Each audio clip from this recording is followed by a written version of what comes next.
Welcome to Chess to Impress, and today we're going to talk about major mates.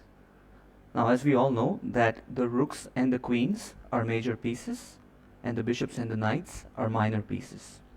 So we're going to learn how do we checkmate with major pieces. For example, if we have two major pieces on the board versus a bare king, how do we checkmate, what ideas do we use, and how do we implement is what we're going to learn today.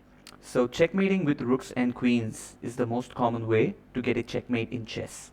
Notice that the rook on the 6th rank is covering the entire rank number 6 and the queen covers the entire rank number 8, which means the king's movements are restricted. The king cannot go to the 8th rank and the king can also not go to the 6th rank, which means we should not move this rook on b6.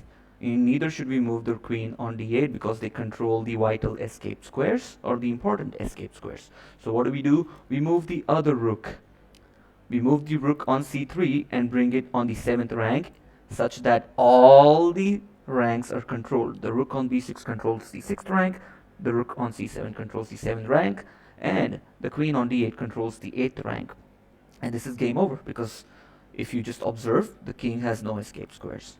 Alright, position number 2. One method of checkmating uses the major pieces together and squeezes your opponent's king off the board.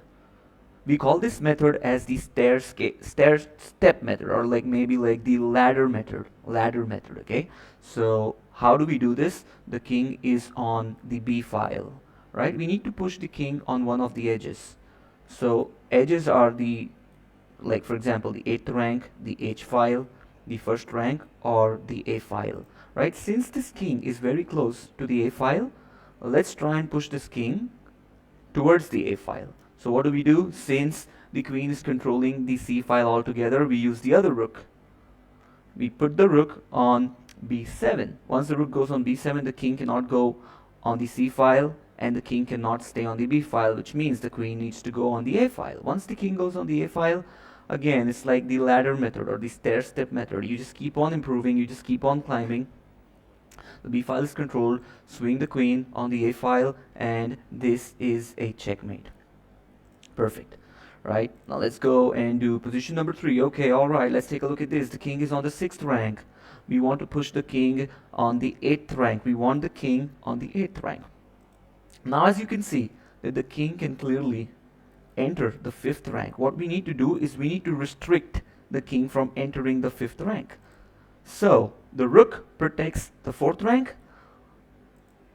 Let's use the queen to protect the 5th rank.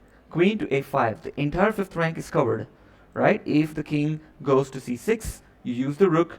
Again, the ladder method, the stair-step method. Rook to b6 check. The king goes beyond, queen a7 check. The king goes to c8, rook b8 checkmate.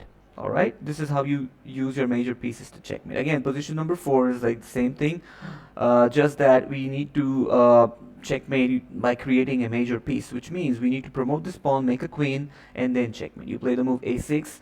Okay, let's say the king goes to g6. Again, push, king f5, a8 equals queen, king e5, and then again the same thing. The rook is on the 4th rank, which means control the 5th rank. The queen goes to a5 there, and just make sure that your rook has protection when it kind of uses the stair-step method. Right? King goes to c6, rook b6, king c7, queen a7, king to c8, or maybe king to d8, and rook b8 is game over. Again, the same thing in this method. I know that the black pawns are there, but are these pawns going to cause any trouble? No, these pawns are not going to cause any trouble. This king is closer to the h file, which means we need to restrict the king from entering the f file. What do? We play the move rook f1. The entire the entire 1st rank is covered along with the f file. So it's like kind of a box, right? All we need to do is use the other rook, use the stair-step method, and checkmate the king. King goes to g7. Yeah, take the rook down so that it can go all the way to g2. Rook a2, king g6, rook g2 check, king h5, and rook h1. Right? So this is how you checkmate with two major pieces, with either two rooks, with a queen on a rook, or with a queen and two rooks. Always use the stair-step method. So the entire idea is to understand where the king is. For example, if the king is closer, right? If the king is closer to say If the king is closer to the 8th rank, try to push the king towards the 8th rank. If the king is closer to the h file, try to push the king towards the h file. If the king is closer to the 1st rank, try to push the king towards the 1st rank. If the king is closer to the a file, try to push the king towards the a file. So it totally depends on the position of the king, and the king has to get checkmated on one of these edges: the h file, the a file, the 8th rank, or the 1st rank.